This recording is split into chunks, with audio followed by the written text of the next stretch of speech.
Los años no vienen solos.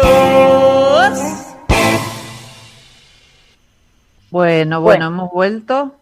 Hemos vuelto, sí. Me Tenemos encanta cuando dicen lo monstruo de lo monstruo. el monstruo de los monstruos, sí. Sí, me encanta. Bueno, chicas, y para la gente, les comentamos que estamos ya, tenemos en línea al doctor Julián Bustin, médico psiquiatra, especialista en gerontopsiquiatría, jefe de gerontopsiquiatría en INECO, es docente de larga trayectoria, profesor del Instituto de Neurociencias de la Universidad Favaloro, profesor de psicopatología en la carrera de psicología de la Universidad Favaloro. Buen día, doctor, ¿está ahí? Buen día, ¿qué tal? Buen día, ¿qué tal? Qué gusto tenerlo. Muchas gracias por estar en nuestro espacio, le agradecemos mucho porque sabemos que está muy ocupado. Así que vamos directo a preguntarle, Patri. Tenemos un montón de preguntas. Sí, doctor, queríamos preguntarle si aumentaron las consultas en la cuarentena en relación al estrés y la ansiedad.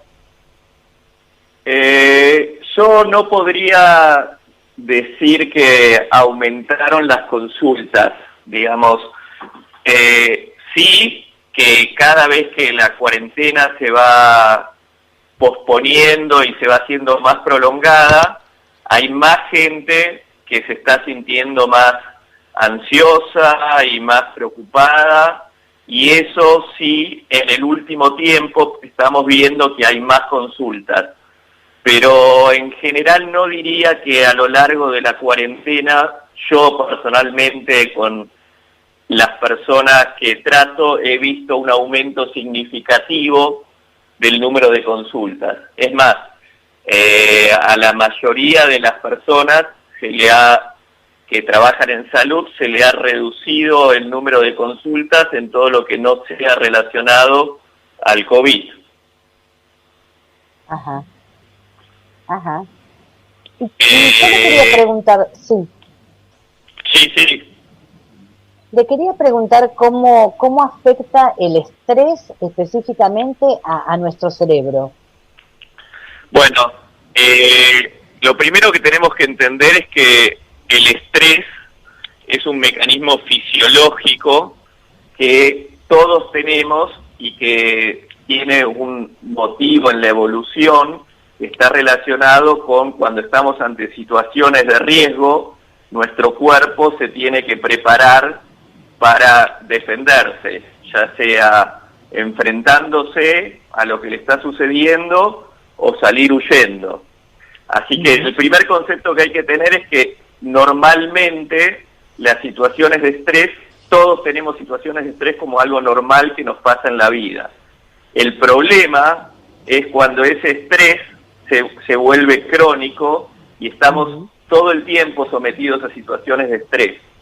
En esos momentos es cuando el estrés empieza a afectar severamente el funcionamiento cerebral. Digamos, nuestro cerebro es particularmente vulnerable a la secreción de cortisol en el hipocampo. El hipocampo es el primer lugar donde nosotros, cuando recibimos información, empezamos a acumularla para memorizarla. Entonces, cuando nosotros estamos sometidos a un estrés crónico, esas áreas del hipocampo se empiezan a volver más chiquitas y empiezan a funcionar peor. También, cuando estamos sometidos al estrés crónico, tenemos mucho más riesgo de deprimirnos. Digamos, las personas, cuando se hacen estudios, personas que están deprimidas, lo que se ve es que tienen niveles muy altos de cortisol y en forma crónica. También, cuando nosotros estamos sometidos a un estrés crónico, lo que tenemos es que las defensas en nuestro cuerpo van bajando. Así que los corticoides, digamos, son fundamentalmente inmunosupresores. Entonces, cuando estamos sometidos a un estrés crónico, tenemos el riesgo mucho más avanzado de infectarnos o de enfermarnos con cualquier tipo de virus. Claro. ¿Y cómo hacemos para bajar el estrés? Porque a mí me gustaría que usted le recuerde a la gente, ¿no?, los beneficios de salir a caminar y de qué manera bajamos esos niveles de cortisol que nos hacen tanto daño. Así es, digamos, hay distintas maneras que se sabe que nosotros podemos regular nuestras situaciones de estrés, digamos. El estrés está muy relacionado también con la respuesta fisiológica que tenemos, entonces sabemos que todo lo que sea ejercicios de relajación, respiración, meditación, mindfulness, visualización, todas esas prácticas lo que nos permiten es disminuir la intensidad de la respuesta fisiológica ante las situaciones de estrés. También sabemos que cambiando el ambiente donde nos movemos, eso también hace que vaya a reducirse las situaciones de estrés. Digamos, si nosotros hay situaciones que aumentan los niveles de estrés, es importante tratar de reducir esas situaciones para que sean de una forma controlada. Lo otro que sabemos que nos produce muchísimo estrés es cómo administramos nuestro tiempo.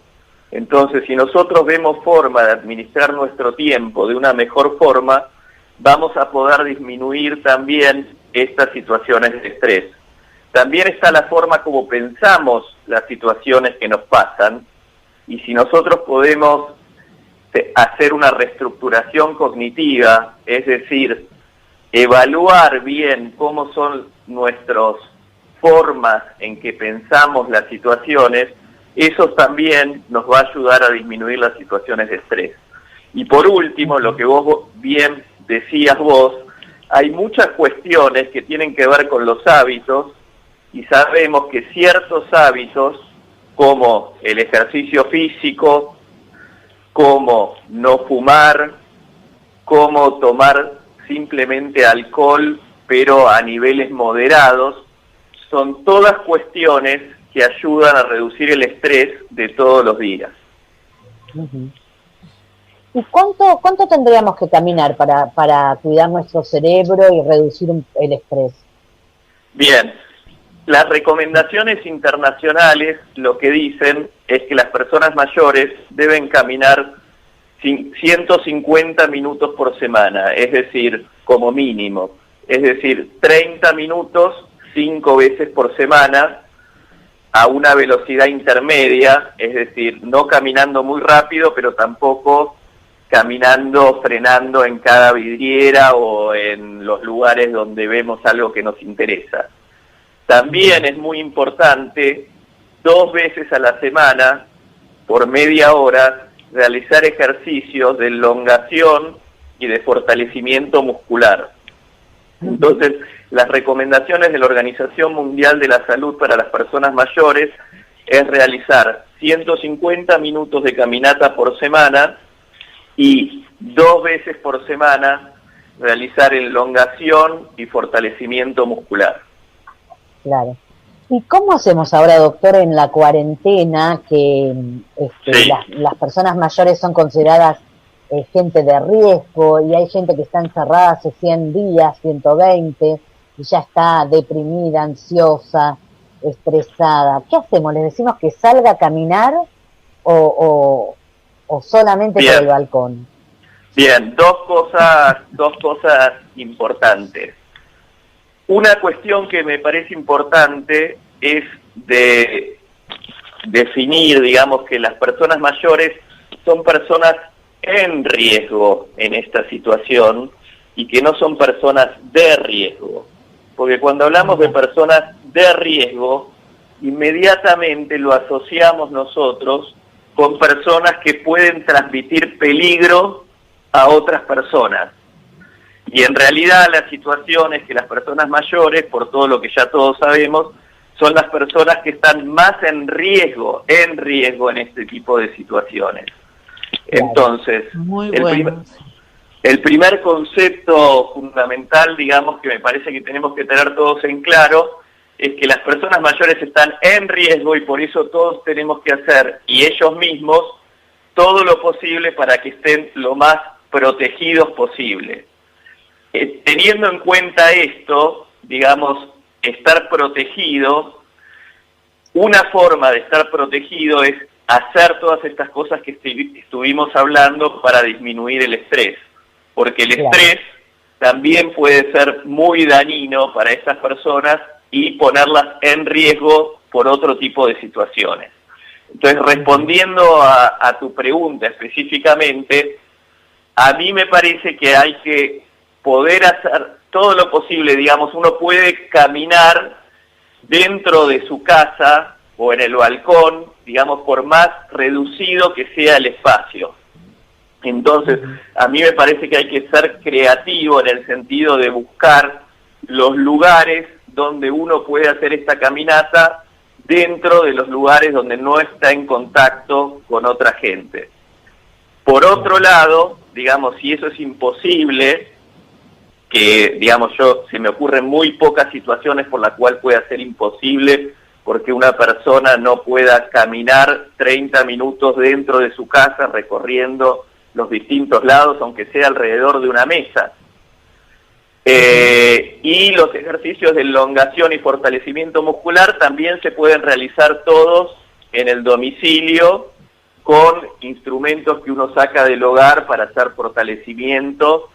Y digamos, nosotros, por ejemplo, ahora estamos teniendo en INECO un gimnasio que es solo para personas mayores de 55 años, donde realizan todos los ejercicios del gimnasio por Zoom.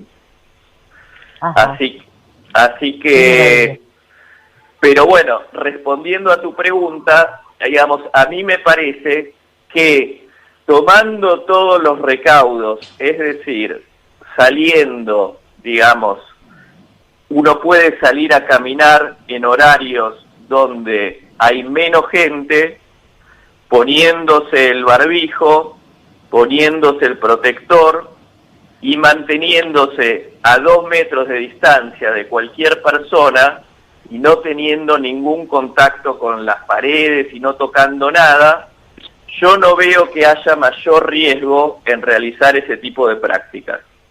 Excelente, excelente, Bueno. porque el virus no está en el aire. Yo quiero preguntar, tenemos 2 preguntas más para hacerle, doctor, si tiene un minuto, porque nos escuchan muchos profesionales de la salud y nosotras somos psicólogas. Y yo quería preguntarle qué pasa con el estrés en cuarentena y con la salud también mental de los profesionales de la salud. Bueno, digamos, a todos los que nos sucede en la cuarentena es que el estrés aumenta y fundamentalmente aumenta por la sensación de incertidumbre, digamos, el no saber qué es lo que va a pasar a futuro es lo que más causa estrés. Entonces, digamos, todos estamos sometidos a un nivel de estrés mucho mayor de lo que estábamos acostumbrados.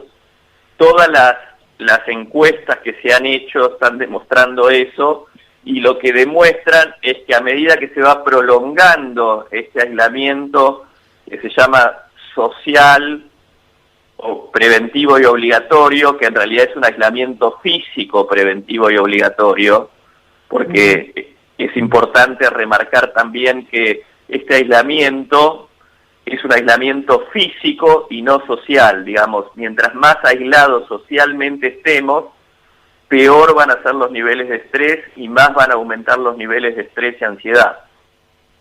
Entonces, volviendo a ese tema, digamos, lo que vemos es que por la incertidumbre, por los cambios de rutina, por el miedo, por no poder hacer actividades, muchas de las actividades placenteras, cada vez que se va prolongando esta cuarentena, los niveles de estrés son mayores para la población general y para los profesionales de la salud.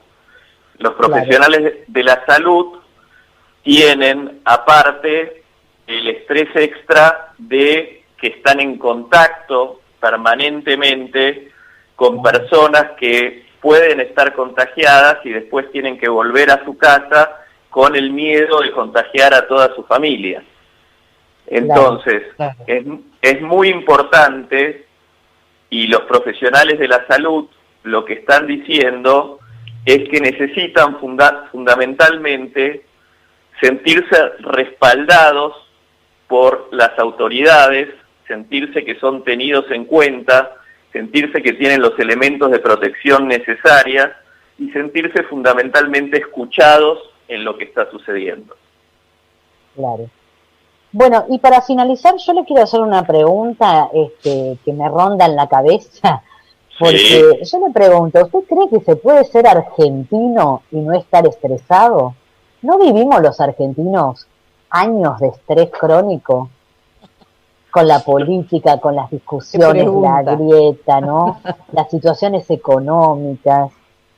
Porque a mí me parece, sí. Sí, yo lo que creo que lamentablemente, digamos, es un país donde, digamos, cuando nosotros hablamos de Suiza y de todos esos países donde toda la vida supuestamente es muy aburrida y es muy monótona, digamos, seguramente en esos países sí se puede tener Yo hablaba recién de la incertidumbre como uno de los factores más importantes de estrés. Me parece que en nuestro país, digamos, en los últimos 30, 40 años, hemos tenido grandes niveles de incertidumbre de todo tipo. Y me parece que la incertidumbre es un factor fundamental y me parece que en nuestro país es muy difícil, es más difícil que en otros lugares poder mantener niveles de estrés más bajos por estas cuestiones. Claro. Y nos acostumbramos, ¿no?, a ciertos niveles de conflicto permanente, de agresión, ¿no? Sí, pero lo que nosotros sabemos desde las épocas de que Celi describía el estrés, digamos que cuando estamos ante una situación de estrés, nosotros podemos responder por un tiempo, después nos adaptamos a esa situación y no nos produce problemas, pero cuando ya estamos ante un estrés crónico y ese estrés se vuelve permanente, cada vez tenemos menos capacidades para responder a esas situaciones de estrés. Entonces la adaptación a las situaciones de estrés tienen un tiempo de duración y después se terminan agotando. Y bueno, y lo que tenemos que estar muy atentos todos es de no llegar a esas situaciones donde uno termina agotándose porque piensa que está adaptado. Pero la realidad es que toda adaptación tiene un tiempo de expiración. Claro. Muy interesante. Muy interesante. Le agradecemos muchísimo al doctor, ¿no, Patri? Sí, muchísimas gracias, porque la verdad sabemos, como vos decías, Judy, que está muy ocupado y fue clarísimo, era una clase de universidad. Bueno, es profesor y fue profesor de la universidad, de la Facultad de Psicología también de la UBA, ¿no es cierto, doctor? Así es. Trabajé mucho tiempo con el profesor Eduardo Keegan en la Facultad de Psicología de la UBA. Genial, lo queremos mucho a Keegan. Bueno, lo vamos a convocar nuevamente, lo vamos a molestar nuevamente porque el doctor es un especialista en Alzheimer. En algún momento vamos a dedicar un programa a la patología, a la enfermedad de Alzheimer, así que lo queremos tener. Le agradecemos muchísimo su tiempo y el haber podido compartir con nosotros. Cuando ustedes quieran, estoy a su disposición, un placer. Muchas gracias, doctor. Un saludo grande. Gracias. Chao. Muy interesante lo que dijo. La verdad, interesante. Ahora lo vamos a clarísimo. Los años no vienen solos. Bueno, hemos vuelto. Hemos vuelto, sí. Me encanta cuando dice lo monstruo de los monstruos. Monstruo de los monstruos, sí. Sí, me encanta.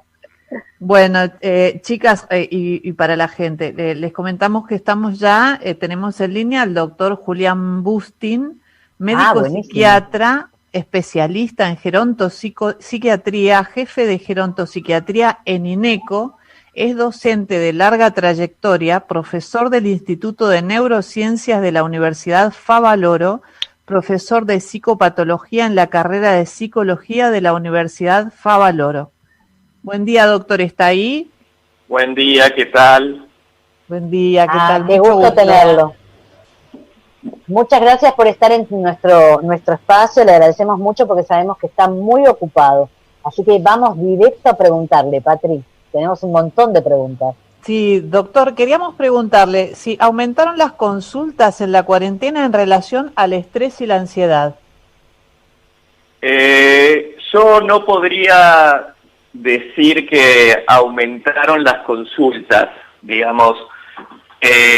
Sí, que cada vez que la cuarentena se va posponiendo y se va haciendo más prolongada, hay más gente que se está sintiendo más ansiosa y más preocupada, y eso sí, en el último tiempo estamos viendo que hay más consultas. Pero en general no diría que a lo largo de la cuarentena, yo personalmente con las personas que trato he visto un aumento significativo del número de consultas. Es más, a la mayoría de las personas que trabajan en salud se le ha reducido el número de consultas en todo lo que no sea relacionado al COVID. Ajá. Y yo le quería preguntar, sí. Le quería preguntar cómo afecta el estrés específicamente a nuestro cerebro. Bueno, lo primero que tenemos que entender es que el estrés es un mecanismo fisiológico que todos tenemos y que tiene un motivo en la evolución, que está relacionado con cuando estamos ante situaciones de riesgo, nuestro cuerpo se tiene que preparar para defenderse, ya sea enfrentándose a lo que le está sucediendo o salir huyendo. Así que el primer concepto que hay que tener es que normalmente las situaciones de estrés, todos tenemos situaciones de estrés como algo normal que nos pasa en la vida. El problema es cuando ese estrés se vuelve crónico y estamos todo el tiempo sometidos a situaciones de estrés. En esos momentos es cuando el estrés empieza a afectar severamente el funcionamiento cerebral. Digamos, nuestro cerebro es particularmente vulnerable a la secreción de cortisol en el hipocampo. El hipocampo es el primer lugar donde nosotros, cuando recibimos información, empezamos a acumularla para memorizarla. Entonces, cuando nosotros estamos sometidos a un estrés crónico, esas áreas del hipocampo se empiezan a volver más chiquitas y empiezan a funcionar peor. También, cuando estamos sometidos al estrés crónico, tenemos mucho más riesgo de deprimirnos. Digamos, las personas, cuando se hacen estudios personas que están deprimidas, lo que se ve es que tienen niveles muy altos de cortisol y en forma crónica.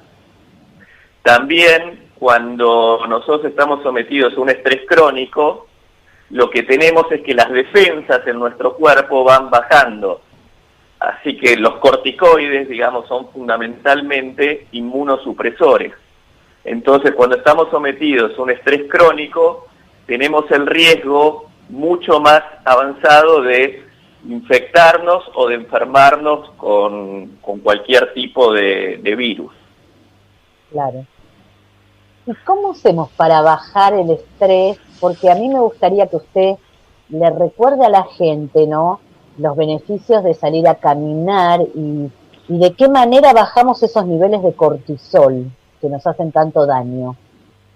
Así es, digamos, hay distintas maneras que se sabe que nosotros podemos regular nuestras situaciones de estrés, digamos. El estrés está muy relacionado también con la respuesta fisiológica que tenemos, entonces sabemos que todo lo que sea ejercicios de relajación respiración, meditación, mindfulness, visualización. Todas esas prácticas lo que nos permiten es disminuir la intensidad de la respuesta fisiológica ante las situaciones de estrés. También sabemos que cambiando el ambiente donde nos movemos, eso también hace que vaya a reducirse las situaciones de estrés. Digamos, si nosotros hay situaciones que aumentan los niveles de estrés, es importante tratar de reducir esas situaciones para que sean de una forma controlada. Lo otro que sabemos que nos produce muchísimo estrés es cómo administramos nuestro tiempo. Entonces, si nosotros vemos forma de administrar nuestro tiempo de una mejor forma, vamos a poder disminuir también estas situaciones de estrés. También está la forma como pensamos las situaciones que nos pasan, y si nosotros podemos hacer una reestructuración cognitiva, es decir, evaluar bien cómo son nuestras formas en que pensamos las situaciones, eso también nos va a ayudar a disminuir las situaciones de estrés. Y por último, lo que vos bien decías hay muchas cuestiones que tienen que ver con los hábitos, y sabemos que ciertos hábitos, como el ejercicio físico, como no fumar, como tomar simplemente alcohol, pero a niveles moderados, son todas cuestiones que ayudan a reducir el estrés de todos los días. ¿Y cuánto tendríamos que caminar para cuidar nuestro cerebro y reducir el estrés? Bien, las recomendaciones internacionales lo que dicen es que las personas mayores deben caminar 150 minutos por semana, es decir, como mínimo. Es decir, 30 minutos 5 veces por semana a una velocidad intermedia, es decir, no caminando muy rápido, pero tampoco caminando, frenando en cada vidriera o en los lugares donde vemos algo que nos interesa. También es muy importante 2 veces a la semana, por media hora, realizar ejercicios de elongación y de fortalecimiento muscular. Entonces, las recomendaciones de la Organización Mundial de la Salud para las personas mayores es realizar 150 minutos de caminata por semana y 2 veces por semana realizar elongación y fortalecimiento muscular. Claro. ¿Y cómo hacemos ahora, doctor, en la cuarentena, que Sí. las personas mayores son consideradas gente de riesgo, y hay gente que está encerrada hace 100 días, 120, y ya está deprimida, ansiosa, estresada? ¿Qué hacemos? ¿Les decimos que salga a caminar o solamente Bien. por el balcón? Bien, dos cosas importantes. Una cuestión que me parece importante es de definir, digamos, que las personas mayores son personas en riesgo en esta situación y que no son personas de riesgo. Porque cuando hablamos de personas de riesgo, inmediatamente lo asociamos nosotros con personas que pueden transmitir peligro a otras personas. Y en realidad la situación es que las personas mayores, por todo lo que ya todos sabemos, son las personas que están más en riesgo en este tipo de situaciones. Claro. Entonces, Muy bueno. el primer concepto fundamental, digamos, que me parece que tenemos que tener todos en claro, es que las personas mayores están en riesgo y por eso todos tenemos que hacer, y ellos mismos, todo lo posible para que estén lo más protegidos posible. Teniendo en cuenta esto, digamos, estar protegido, una forma de estar protegido es hacer todas estas cosas que estuvimos hablando para disminuir el estrés, porque el estrés también puede ser muy dañino para estas personas y ponerlas en riesgo por otro tipo de situaciones. Entonces, respondiendo a tu pregunta específicamente, a mí me parece que hay que poder hacer todo lo posible, digamos, uno puede caminar dentro de su casa o en el balcón, digamos, por más reducido que sea el espacio.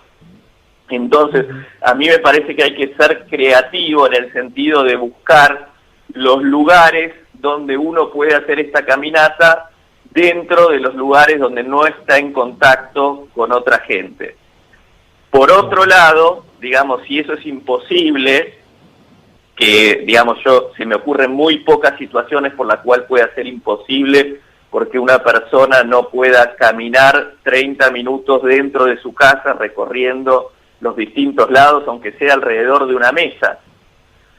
Y los ejercicios de elongación y fortalecimiento muscular también se pueden realizar todos en el domicilio con instrumentos que uno saca del hogar para hacer fortalecimiento.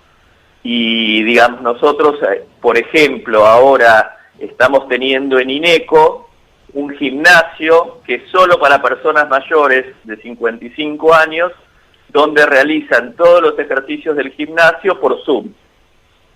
Así que, pero bueno, respondiendo a tu pregunta, digamos, a mí me parece que tomando todos los recaudos, es decir, saliendo, digamos, uno puede salir a caminar en horarios donde hay menos gente, poniéndose el barbijo, poniéndose el protector y manteniéndose a 2 metros de distancia de cualquier persona y no teniendo ningún contacto con las paredes y no tocando nada, yo no veo que haya mayor riesgo en realizar ese tipo de prácticas.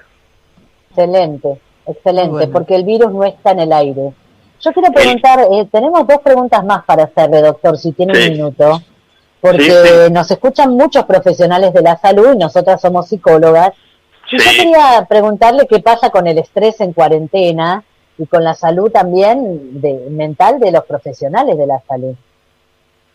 Bueno, digamos, a todos los que nos sucede en la cuarentena es que el estrés aumenta y fundamentalmente aumenta por la sensación de incertidumbre, digamos, el no saber qué es lo que va a pasar a futuro es lo que más causa estrés. Entonces, digamos, todos estamos sometidos a un nivel de estrés mucho mayor de lo que estábamos acostumbrados. Todas las encuestas que se han hecho están demostrando eso, y lo que demuestran es que a medida que se va prolongando este aislamiento que se llama social o preventivo y obligatorio, que en realidad es un aislamiento físico preventivo y obligatorio, porque es importante remarcar también que este aislamiento es un aislamiento físico y no social, digamos, mientras más aislados socialmente estemos, peor van a ser los niveles de estrés y más van a aumentar los niveles de estrés y ansiedad.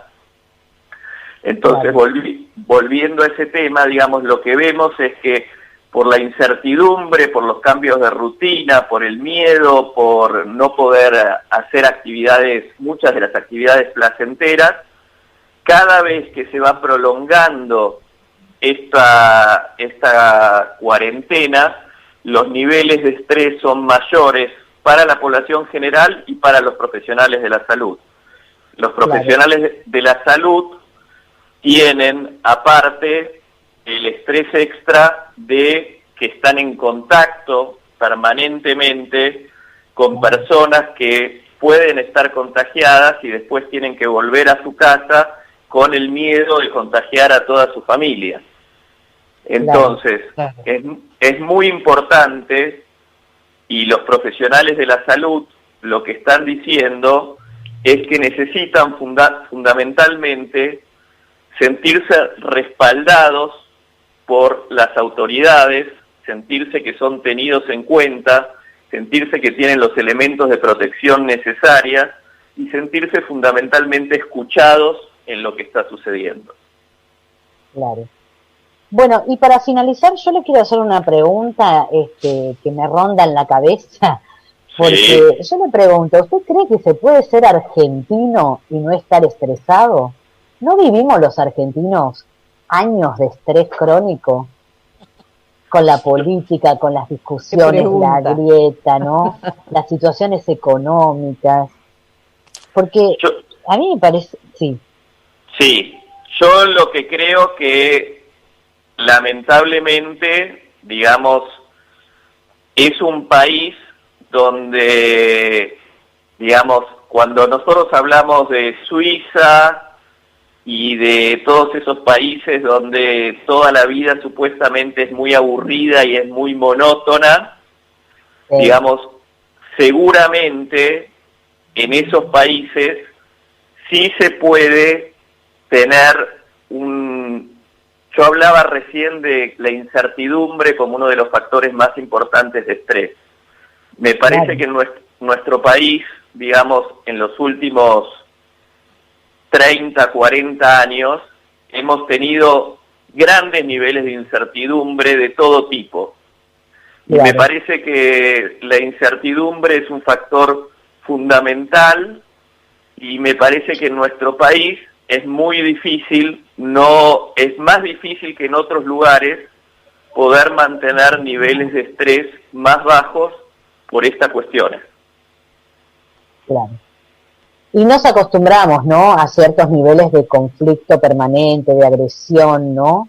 Sí, pero lo que nosotros sabemos desde las épocas de que Celi describía el estrés, digamos que cuando estamos ante una situación de estrés, nosotros podemos responder por un tiempo, después nos adaptamos a esa situación y no nos produce problemas, pero cuando ya estamos ante un estrés crónico y ese estrés se vuelve permanente, cada vez tenemos menos capacidades para responder a esas situaciones de estrés. Entonces la adaptación a las situaciones de estrés tienen un tiempo de duración y después se terminan agotando. Y bueno, y lo que tenemos que estar muy atentos todos es de no llegar a esas situaciones donde uno termina agotándose porque piensa que está adaptado.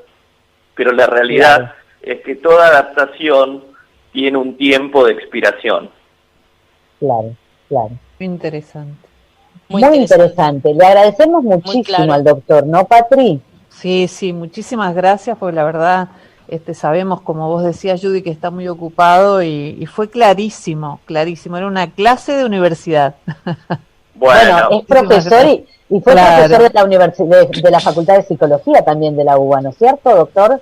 Así es. Trabajé mucho tiempo con el profesor Eduardo Keegan en la Facultad de Psicología de la UBA. Genial, lo queremos mucho aquí, Ian. Bueno, lo vamos a convocar nuevamente, lo vamos a molestar nuevamente porque el doctor es un especialista en Alzheimer. En algún momento vamos a dedicar un programa a la patología, a la enfermedad de Alzheimer, así que lo queremos tener. Le agradecemos muchísimo su tiempo y el haber podido compartir con nosotras. Cuando ustedes quieran, estoy a su disposición, un placer. Muchas gracias, doctor. Un saludo grande. Gracias. Chao. Los años no vienen solos.